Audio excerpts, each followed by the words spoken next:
days before Hurricane Florence is scheduled to arrive, some areas are already dealing with harsh conditions. Major flooding in Alexandria, Virginia, high waters throughout the streets you can see here in the video, and some residents needed to be rescued. Well, thanks for tuning in on this Tuesday. Today we're paying respects to those that lost their lives during 9/11. It's Wednesday, September 12th. We are halfway through the week. Thanks for tuning in to First at 4. Now we begin this afternoon with preparations for Hurricane Florence. Well, thanks for joining us on this Thursday. We are continuing to also track Hurricane Florence. Let's get right over to the Weather Center to see how our skies are looking. Hey, Andy, how's it looking out there? Coming in at number 2, an Arizona man is facing sex abuse charges after allegedly faking Down syndrome. Very disturbing story. Happening today on the campus of Michigan State University was an all-day suicide prevention event, the first the school has ever had, to be exact. In our top talkers, people came out in support of Nike after a Louisiana mayor instituted a ban on the brand. Despite the White House attempts to discredit Woodward, he's gained respect for his investigative reporting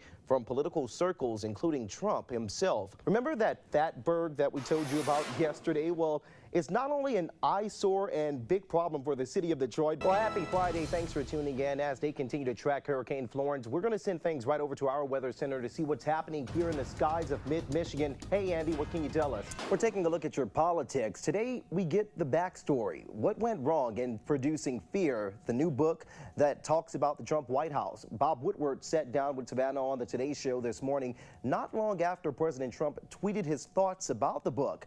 Tracy Potts has more on that, plus another former Trump aide speaking out. Taking a look at your politics today, it went public. Bob Woodward's new book portraying a chaotic White House with the president making dangerous decisions. With another book coming out about Donald Trump, and this time it's from Stormy Daniels. Now, appearing Wednesday on ABC's The View, Daniels said the memoir is titled Full Disclosure. And speaking of road closures and road restrictions, it's time to get a look at how the roads are looking at this moment. You can see right here in our time saver traffic, all lanes around Lansing and Jackson. No big problems or major slowdowns there, but we'll keep you updated if anything happens. Police will chase suspects on the road. They'll chase them on foot.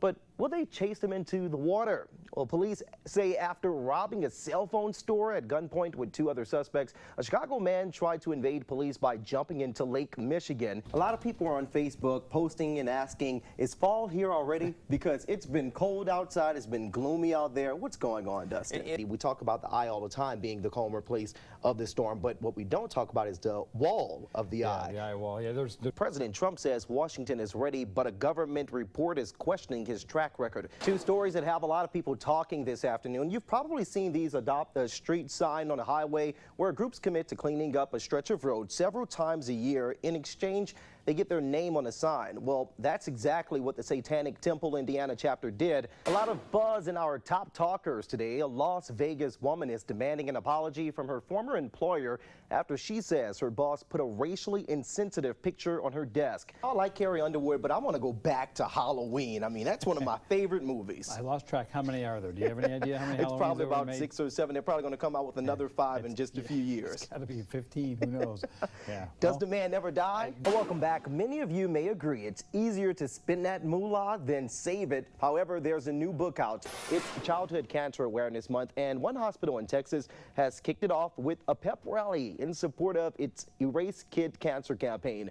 We here have even got a chance to see the Aurora Borealis a few times. Yeah. Well, welcome back to the E-Zone. We are just a few weeks away from the spooky and scary Halloween season, my favorite time of the year, and the theaters are getting ready to give you a fright. For the latest movie, music news, and more, here's David Daniel with the Hollywood Minute. It's another twist in the case of the president's former campaign chairman, Paul Manafort. Sandy for that. Well, Google and a professor at Virginia Commonwealth University are working to change the way you view news.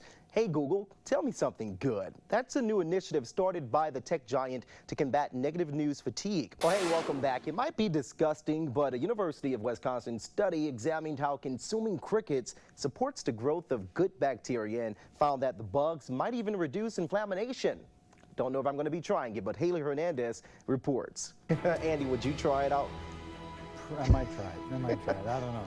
Put it in a pie and you won't even notice. Yeah, that's all it is to it. You guys, that's all the time we have right now. We have some more stories coming up at 5 and 6. Got talking about the weekend coming up at 5 o'clock. It's a good one. All right, we'll see you guys back here in just a few. Have a great evening and an amazing weekend.